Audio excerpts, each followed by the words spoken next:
Nyata, jasad tukang angkat barang tetap utuh meski sudah 9 tahun dikubur. Ustadz ungkap kisahnya. Jasad seorang warga di sebuah daerah di Pulau Jawa ini ditemukan masih utuh dengan kain kafannya, padahal sudah 9 tahun dimakamkan.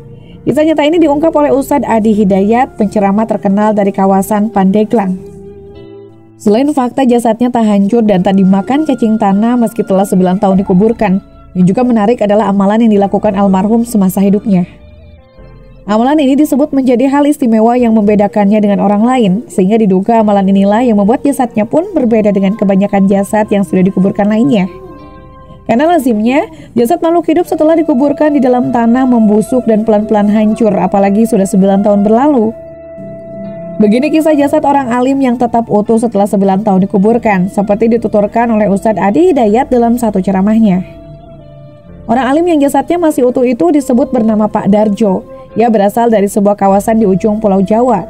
Ada suatu hari, Wah menerima kabar dari sanak keluarganya tentang kondisi jasad Pak Darjo setelah 9 tahun wafat. Pak Darjo adalah seorang kuli angkut. Ia pekerja angkut barang yang mau disuruh mengangkut apa saja seperti karung beras atau lainnya. Semua diangkat seperti besi, beras, batu. Disuruh orang diangkat dan kadang-kadang tak sedikit orang yang mencelanya, direndahkan dan dengan cepat diwafatkan oleh Allah. Dimakamkan di samping makam orang soleh, kata Uwah. 9 tahun setelah dimakamkan, cucu Pak Darjo meninggal. Ayah sang cucu yang merupakan anak Pak Darjo ingin agar cucunya dimakamkan di sebelah kuburan kakeknya. Begitu akan dimakamkan, karena tempatnya tak terlalu lapang, makam Pak Darjo harus dibongkar sedikit. Saat itulah hal yang mengejutkan terjadi. Setelah makam dibongkar, terlihatlah kondisi jasad Pak Darjo setelah 9 tahun berlalu. 9 tahun setelah dimakamkan, tak hanya jasadnya, kafannya dan papannya masih utuh, ujar Uwah. Tentu saja kondisi jenazah yang masih utuh tersebut mengejutkan banyak orang, sampai ditelusuri apa yang dilakukan almarhum semasa hidupnya, sampai kondisi jasadnya dinilai dalam keadaan luar biasa. Ternyata menurut Uwah ada 3 amalan istimewa yang dilakukan almarhum. 1. Mempertaruhkan tenaga dan keringatnya untuk mencari rezeki yang halal. Lebih baik saya mengangkat yang berat-berat, berkeringat untuk yang halal daripada yang mudah dilakukan tapi neraka mengancam, kata Uwah. Orang-orang yang mencari rezeki halal dengan keringatnya dan tidak melakukan hal yang haram, itu dijamin oleh Allah rezekinya, dimulai dari hidup sampai akhirnya. Yang kedua, ternyata Pak Darjo selalu sabar meski celaan dan hinaan serta kerap direndahkan oleh orang lain karena profesinya sebagai buruh angkut barang. Yang ketiga, ternyata Pak Darjo mengikuti amalan orang-orang soleh sebelumnya, yaitu amalan khusus sebelum tidur. Beberapa amalan orang soleh yang jarang dilakukan orang lain, ada yang baca Quran dulu sampai lelah sampai tertidur.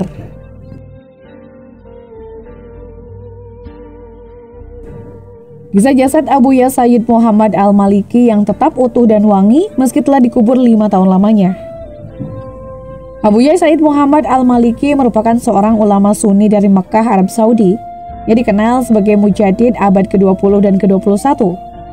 Semasa hidupnya, ia pernah dituduh melakukan bid'ah dan syirik oleh kaum Wahabi. Beliau meninggal pada 29 Oktober 2004 di Mekah dan dikuburkan di Janatul Mu'alla. Sudah menjadi peraturan kuburan Janatul Mu'alla, setiap orang yang meninggal dan dikubur di sana, maka 1 tahun setelah kematiannya kuburan akan dibongkar dan akan diisi oleh jenazah yang lain. Hal itu juga terjadi pada kuburan Abuya Sayyid Muhammad Al-Maliki. Setelah 1 tahun, kuburan beliau dibongkar oleh para petugas. Namun alangkah terkejutnya para petugas itu mendapati jenazah Abuya Sayyid yang masih utuh serta mengeluarkan aroma wangi. Dengan adanya peristiwa itu, para petugas mengurungkan niatnya untuk memindahkan jenazah Abuya Sayyid. Lalu setelah 2 tahun, para petugas kembali melakukan pembongkaran pada makam Abuya Sayyid. Namun peristiwa 1 tahun yang lalu kembali terjadi. Bahkan kali ini para petugas mendapati kuku dan rambut Abuya Sayyid yang memanjang. Para petugas kemudian lagi-lagi mengurungkan niatnya untuk memindahkan jenazah Abuya Sayyid. Selanjutnya, setelah 5 tahun berlalu, para petugas kembali mendatangi kuburan Abuya Sayyid dan membongkarnya.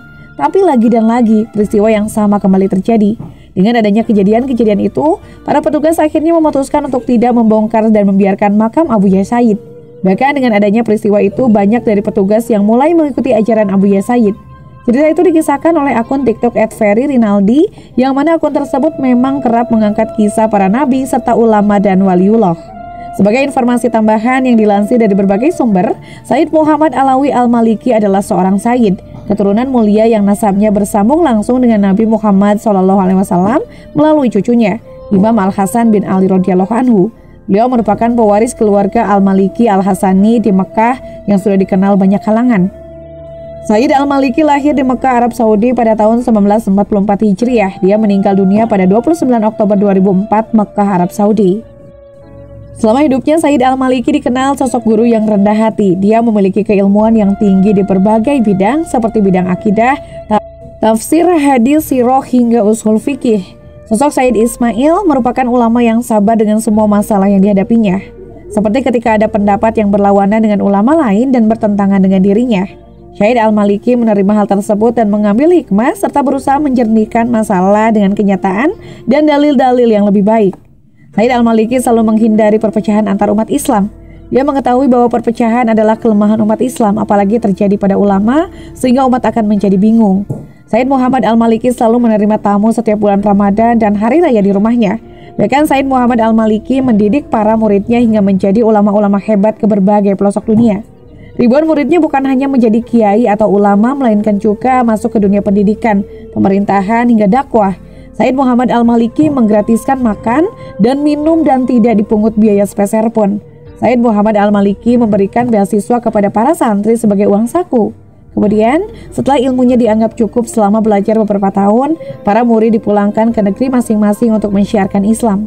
Adapun beberapa murid Said Al-Maliki asal Indonesia yang menjadi ulama besar, diantaranya Kiai Haji Maimun Zubair, Kiai Haji Ubaidallah Faqih, Kiai Haji Ali Imron, Kiai Haji Thohir Al-Kaf, Habib Abdul Qadir Al-Haddad.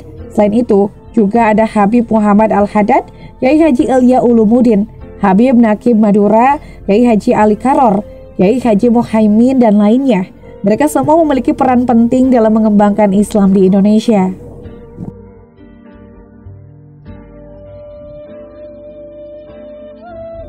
Nah, itulah akhir dari kisah ini. Terima kasih telah menyaksikan video ini di channel Hikmah Kehidupan. Jika kalian menemukan nilai dan inspirasi dalam konten kami, jangan ragu untuk subscribe, like, dan aktifkan notifikasi agar kalian tetap terhubung dengan kami. Bersama-sama mari kita terus mengeksplorasi keindahan kehidupan dan menginspirasi satu sama lain. Sampai jumpa di video berikutnya. Salam bijak dan penuh hikmah. Wassalamualaikum warahmatullahi wabarakatuh.